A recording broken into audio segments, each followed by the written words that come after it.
Alright, so today we're going to be doing a little unboxing of the new Roomba i7. This is the 7150 version of it, so it doesn't have the auto emptying bin, but as far as I can tell, this is the exact same Roomba as that one, just without the auto emptying bin. It's got the new rubber rollers and the same old agitator, the same ball wheel, the same charging sensors as seen before in previous ones.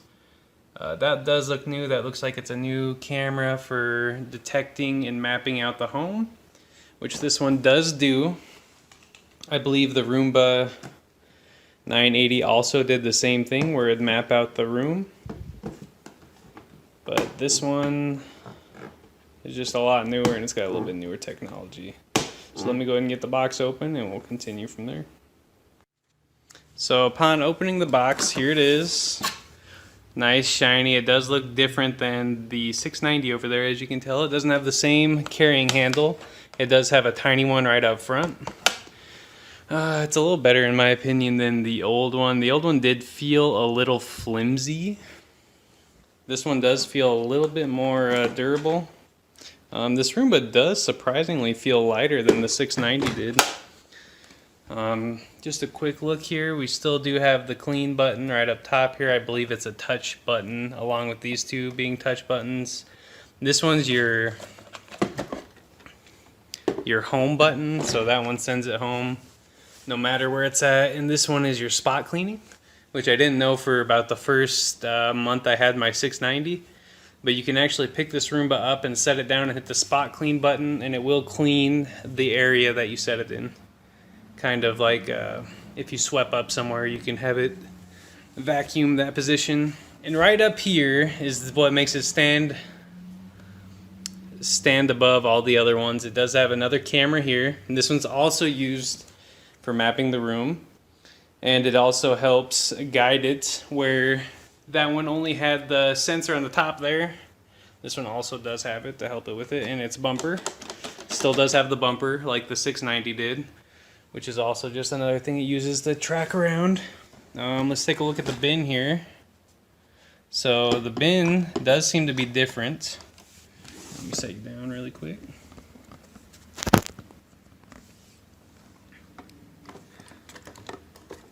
So the bin does come out a different way. You push this button, oh, and it slides out. That's actually pretty nice.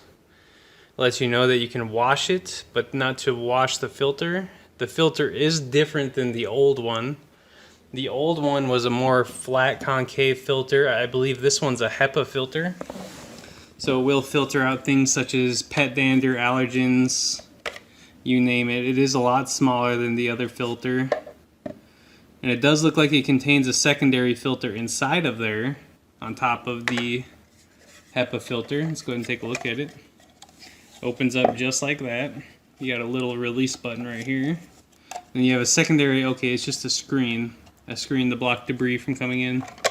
Supposedly this new Roomba has a new suction system opposed to the old one, which had a little tiny fan. This one's got a much higher rated suction.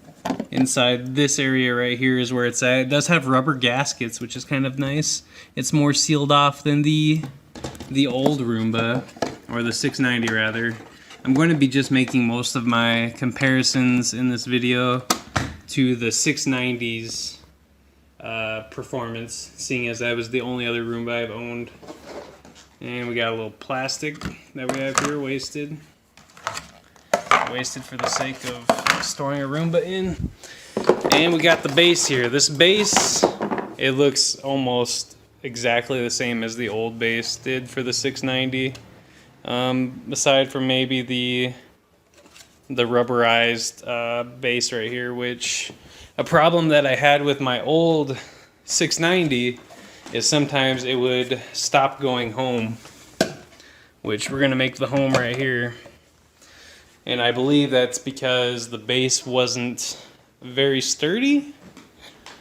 This one does seem like it will be a little more sturdy. Let's see what we got here. We got some manuals.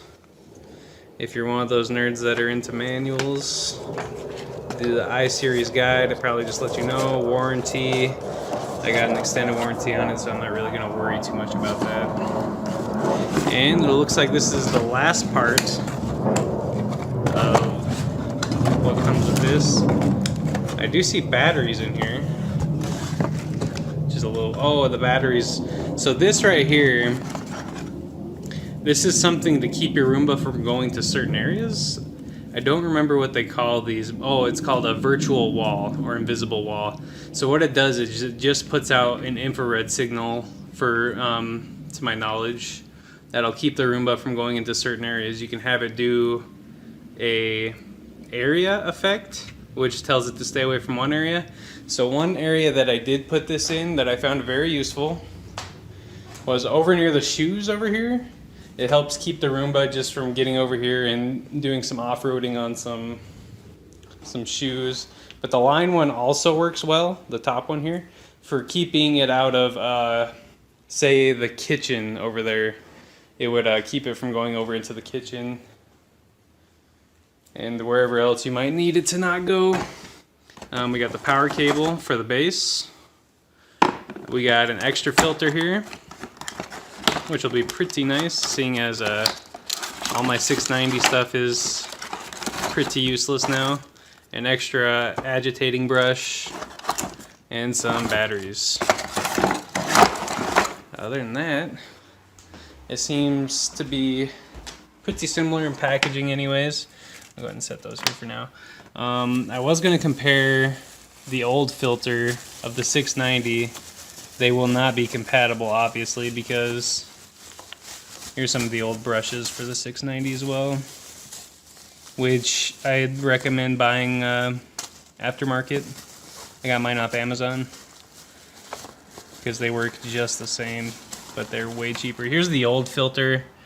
I know a lot of you might not care because you're looking for the i7 review, but this is what the old filter on the 690 looks like. And the old agitators, which they look exactly the same, so I am in luck when it comes to needing to buy new ones. This one does have the screw with it though, which I'll probably just switch out that same screw and possibly bore it out if it calls for it. Not the screw, but the agitator spot. All right, well, let's get it plugged in and see what we can do here. So now this next part, I'm just gonna do a little test for my own knowledge here, seeing as, so the base is pretty much the same. I cannot tell any difference between the Roomba 691 and the new i7 one.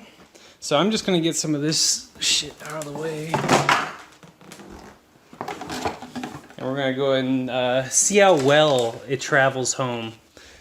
Because the old, I know I keep referencing it as the old, but the 690 it's a very good Roomba for the price. If you're looking for a Roomba to clean your house, your apartment, or whatever, and under $300, I think this Roomba is amazing for that. But let's go ahead and see if it gets back to the base a little more efficiently than the 690 did. So first, let's go ahead and make sure we don't have any tabs to keep the battery from starting. As you can see here, the changeover changes, or the year over changes of this Roomba is, it's got the rubber agitators. These are much better at picking up than the hair and bristles, bristles and the tiny one rubber brush it used to have. This looks like the cliff sensor.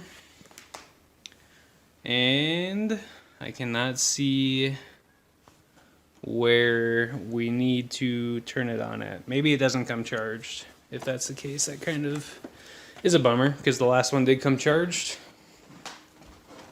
So we'll go ahead and set it down on the charger then.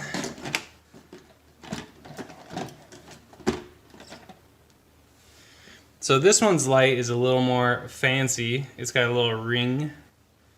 Hopefully we don't get a red ring of death. Am I right, guys? Whatever. Anyways, it does look like it doesn't come charged, so I will continue this video after it's charged.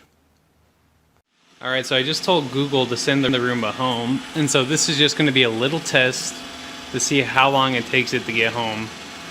Now, I haven't let it do its first pass through yet, where it kind of maps this floor of the house, but this will let us know how quickly it works. So far, it goes significantly quicker back to the home base. It's already found its way, whereas the Roomba 690 would still be floundering around over where it came from. And as you can hear there too, it stopped the rollers from operating while it was coming into the home base, where the Roomba 690 would not stop the rollers. Now I would explore a little more of the features as to what it actually does, but right now we're actually doing a update on the Roomba, so I won't be able to explore any more of the features so far. But my first impression of the Roomba i7 is that it is significantly quieter than the Roomba 690. It's got some quality of life changes that they've changed on the Roomba that make it a lot better. I did notice that while it was navigating the home, when I had it on a short clean cycle just to see what it sounded like, it navigates through the home significantly better as well, on top of all the other changes. Other than that, this Roomba is got all the bells and whistles that the Roomba 980 had and then some. And over the 690, it does have significantly better features. So if you're looking to upgrade from the 690 to the i7, it is a big jump upgrade, and I would highly recommend it. Other than that, thank you guys for watching, and see you guys next time.